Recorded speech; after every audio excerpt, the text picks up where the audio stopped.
সবাই কেমন আছো? আমি নবনীতা চলে এসেছি আর একটা নতুন মিনি ব্লগ নিয়ে। সাজগোজ করছি, রেডি হচ্ছি, যাব হলো আমাদের এক পাড়াতো দাদার 1 বছরের ছেলের জন্মদিনের অনুষ্ঠানে, সেই জন্যই রেডি হওয়া। আর আমার বাবা এই হারটা এনে দিয়েছিল, ওই যে অযোধ্যা গিয়েছিল রাম মন্দির দর্শনে, সেই সময় আমার জন্য পছন্দ করে। আর এই শাড়িটার সাথে দেখলাম দারুণ ম্যাচিং করছে, তাই দেরি না করে পরে ফেললাম। আর এই যে আমি প্রায় অলমোস্ট রেডি, চিনিকে এখনও রেডি করানো হয়নি, দেখবে আশেপাশ দিয়ে উকিঝুঁকি দিচ্ছে, দেখেছো?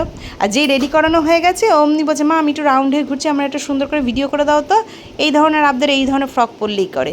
বলতে বলতেই চলে এসেছি। বাচ্চাটার নাম হচ্ছে আয়ুষ। আমাদের বাড়িতে বেশি দূরত্ব ছিল না, জাস্ট 2 মিনিটের রাস্তা।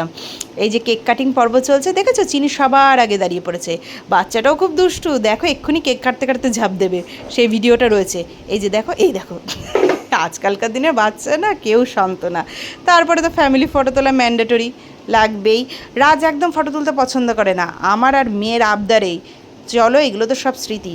যাই হোক, কেমন লাগলো ব্লগটা আমাকে একটু জানিও। সবাই সুস্থ থেকো, পাশে থেকো, ভালো থেকো। আজ তবে আসি, টাটা।